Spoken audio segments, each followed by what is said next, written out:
Buen día chicos, miren, este video va a ser corto para darle una continuación a lo que fue el tema del día de ayer. Bueno, nos habíamos quedado en el modelo francés de los derechos humanos, que ellos tuvieron su revolución, que Francia fue el único país diferente en lo que implica al nacimiento de un estado independiente, porque Francia no lo hizo, mientras América agarró esta parte del estado independiente. Muchos países también agarraron esta idea de, ¿saben qué? Adiós monarquía, nosotros nos vamos a independizar. Francia no. Francia continuó con su tradición que era unitaria y además seguía con el mismo control en cuestión a la monarquía, pero ahora nada más la diferencia era que tenía la Declaración Francesa de los Derechos, ¿verdad? La Declaración Francesa de los Derechos del Hombre y del Ciudadano, y esta se crea en 1789. Entonces, esta declaración es considerada un documento revolucionario burgués por excelencia, porque aquí ¿qué pasaba? Bueno, se ponía sobre la mesa la relación que había entre el Estado y los ciudadanos y ponía en relieve, su propio contenido, para el hecho de que pudiera la gente saber de qué derechos se gozaba al momento de pertenecer a no, pues sí, a este estado, ¿no? Este estado monárquico. Bueno, la Declaración de los Derechos del Hombre y el Ciudadano, pues la aprobó la Asamblea Nacional de París.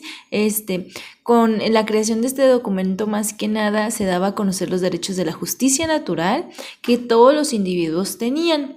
En esta creación de este documento, había algo que retomaban de los anteriores documentos que existían, que ellos consideraban que la ignorancia, el olvido o el menosprecio de los derechos del hombre son las únicas causas de las desgracias públicas y de la corrupción de los gobiernos. Ellos ya estaban estableciendo pues los derechos como parte fundamental de un gobierno y que debían de salvaguardar los mismos. Entonces, lo que buscaba el pueblo francés era que las reclamaciones de los ciudadanos fueran fundamentadas desde principios simples e incontestables, que se dirigieran siempre al mantenimiento de la Constitución y a la felicidad de todos. Entonces siempre buscaban el bienestar del ciudadano y que el gobierno les respondiera como tal a sus demandas. Entonces, este documento pues se vuelve de gran valor por la manera formal en la que los derechos del hombre son expuestos. Antes de esto no existía una costumbre como tal de defender los derechos de las personas. Entonces, a partir de este momento se cobra una validez universal y empieza una codificación constitucional en los estados soberanos, es decir, que todos los estados soberanos empezaron a tomar este documento como ejemplo para poder establecer ellos mismos la declaración de sus derechos. Entonces, este antecedente se vuelve un fenómeno internacional porque se produjo después, de la Segunda Guerra Mundial. Entonces se produce después de la Segunda Guerra Mundial esta Declaración de los Derechos en Francia por las increíbles violaciones a los derechos que se suscitaron en este acontecimiento, ¿no? Sirve como un catalizador de que todas las fuerzas que estaban clamando por un reconocimiento de los derechos humanos en cuestión de la esfera internacional, porque la Segunda Guerra Mundial pues involucró a todos los países, por lo tanto todos los países tuvieron afectaciones en parte de los derechos humanos. Después de esto, pues la comunidad internacional pues lo toma como ejemplo y se empieza a recuperar una parte para que haya una reflexión por parte de los países soberanos y se vuelva un fin para todos el hecho de tener en cuenta toda la parte de los derechos. Se empiezan a hacer organizaciones sociales, y como tal se da un reconocimiento al sujeto jurídico. Es decir, antes tú decías, pues por ser un ser humano yo puedo comer, yo tengo derecho a ciertas cosas, a una casa, etcétera, pero no estaba escrito. Entonces ahora había un reconocimiento de que hubiera un documento jurídico que pudiera respaldar la parte de los derechos. Entonces, El origen de esto, de lo que establece esta Declaración de los Derechos en Francia, pues empieza a dar un preámbulo a lo que era la creación de la ONU, de la Organización de las Naciones Unidas, que esta se crea el 24 del 10 de 1945. Entonces es a ver, espérame, octubre.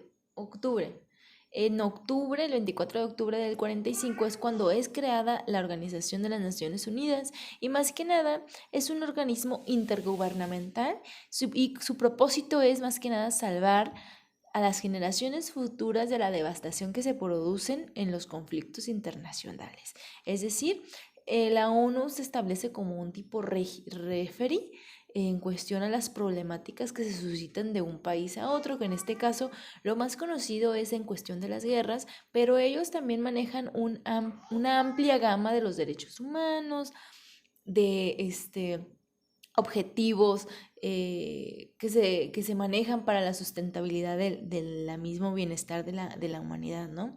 Entonces, bueno, que poco a poco ellos van ampliando la gama de estos derechos, servicios que ellos otorgan, ¿no?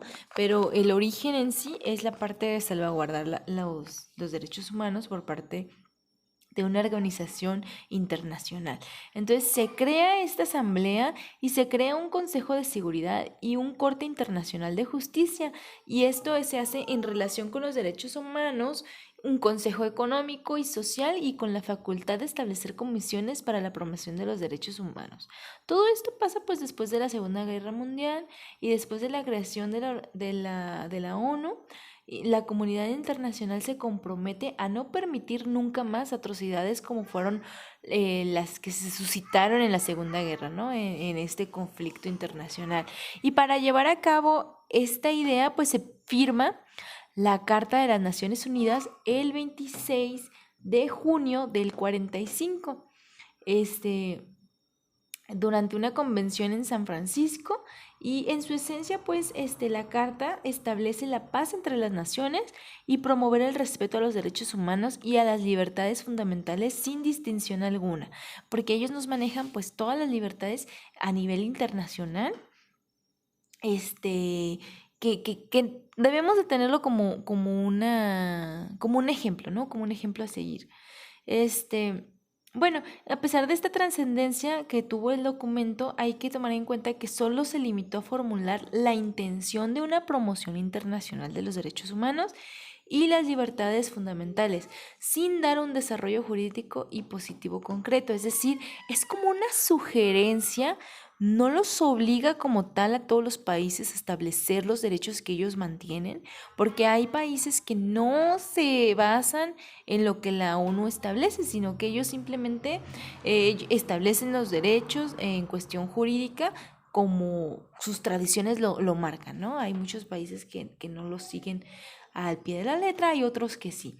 Entonces, bueno, más que nada, pues a lo que vamos con esto es que este origen, estos sucesos de las guerras que se dieron, pues van marcando la pauta eh, para la creación de los derechos en cuestión a las políticas de cada estado, ¿no? O de cada país soberano. Nosotros vamos viendo cómo a raíz de ahí va evolucionando y se va modernizando para lo que hoy conocemos, ¿no? El día de hoy nosotros vamos a ver un tema que es teoría jurídica contemporánea. Les voy a adjuntar un artículo digital para que lo lean y de ahí vamos a realizar un mapa de flujo o de llave o como se les haga más fácil, pero va a ser un mapa, a excepción del mapa mental. No va a ser mapa mental porque el mapa mental nos va a quedar muy corto. Aquí la idea es rescatar ideas principales del tema para poder realizar nuestra actividad. Después de este tema, vamos a realizar un resumen de este video que les acabo de mandar, porque es la continuación de lo del día de ayer. Ya el día de mañana vamos a empezar con otro tema, ya adentrándonos a la legislación en México, ¿sí? A los derechos humanos aquí en México, ¿va? Pero mientras tanto, hoy queda pendiente dar el resumen de continuación de este video y leer el artículo digital que yo ya les puse en Classroom. Nada más el día de hoy quedaría de esta forma. Si ustedes tienen dudas, preguntas, etcétera, recuerden mandarme su mensaje, por favor. Yo trato de responderles en cualquier horario, a excepción a partir de las 10 yo no contesto porque yo me estoy cansada y eso, ¿no?